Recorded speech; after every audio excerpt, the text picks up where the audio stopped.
नमस्कार मित्रांनो, मी आहे doctor Umesh. As a clinical sexologist गेल्या 40 वर्षापासून मी तुम्हाला शास्त्रोक्त मार्गदर्शन देण्याचा प्रयत्न करत आहे आणि 10 लाखाच्या वर पेशंटचा माझ्या पाठीशी अनुभव आहे. मित्रांनो, हे सायंटिफिक व्हिडिओ मी तुमच्यासाठी बनवत आहे जेणेकरून तुम्हाला काही त्याच्या लैंगिक आयुष्याबद्दल तुम्हाला कुठं चांगलं प्रॉपर नॉलेज मिळालं पाहिजे, हाच माझा मुख्य उद्देश आहे. खरोखर मित्रांनो, जर तुम्हाला माझे 2 व्हिडिओ रोजचे पाहिजे असतील तर बेल आयकॉनच्या बटनला प्रेस करा, माझ्या चॅनलला सबस्क्राईब करा आणि जास्तीत जास्त लोकांना व्हिडिओ पाठवण्याचा माझ्यासाठी तुम्ही कमीत कमी एक मेहनत घ्या. त्याच्यामध्ये बिलकुल कंजूसी करू नका. तर मित्रांनो, आजचा जो आपला टॉपिक आहे की बरेच लोक माझ्याकडे वयाच्या 55च्या वर्षानंतर इरेक्टाईल डिस्फंक्शनसाठी येतात. त्याला एक मुख्य कारण जे असतं ते प्रोस्टेट ग्रंथीचं. कारण प्रोस्टेट ग्रंथी पण आपल्या लैंगिक आयुष्यासाठी खूप महत्त्वाची असते. कारण की आपलं प्रोस्टेट ग्रंथी जितकं चांगलं काम करत असेल तितकं चांगलं आपल्याला इरेक्शन चांगलं मिळण्यासाठी मदत होते. म्हणून वयाच्या 55च्या नंतर जेव्हा त्यांची PSA लेवल वाढलेली असते त्यांना ॲक्यूट प्रोस्टेटायटिस म्हणा किंवा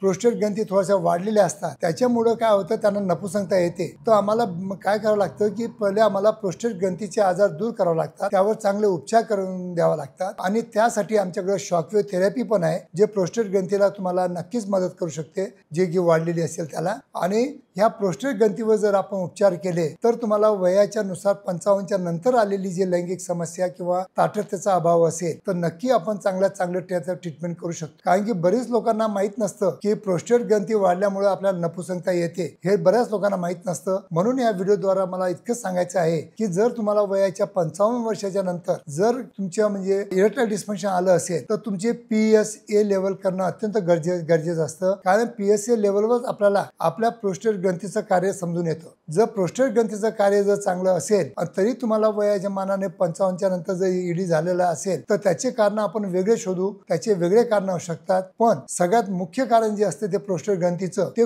कुठं आपल्याला एक्झामिनेशन करून आपल्याला बघावं लागतं आणि त्यावर उपचार करावा लागतं. मित्रांनो, छोट्या गोष्टी असतात, ह्या जर तुम्ही पर्सनल माझ्या क्लिनिकला आलात तरच आम्ही कॅचअप करू शकतो आणि तरच आम्ही तुमचे आजार पकडू शकतो आणि त्याच्यावर प्रॉपर तुम्हाला ट्रीटमेंट देऊ शकतो. ह्या गोष्टी तुम्ही जर ऑनलाईन औषधी मागून किंवा ऑनलाईन जर कन्सल्टेशन करून जर तुम्ही लैंगिक आयुष्य तुमचं चांगलं करायचा प्रयत्न करता किंवा लैंगिक आजार सॉल्व्ह करायचा प्रयत्न करत असाल तर तुम्ही धांदात चुकी करत आहे, हे तुम्ही लक्षात ठेवा. अशी चुकी कृपा करून करू नका. कोणत्याही तज्ञ डॉक्टरांचं मार्गदर्शन घेतलं तर तुमचं आयुष्य चांगलंच होणार आहे, हे लक्षात ठेवा. धन्यवाद मित्रांनो.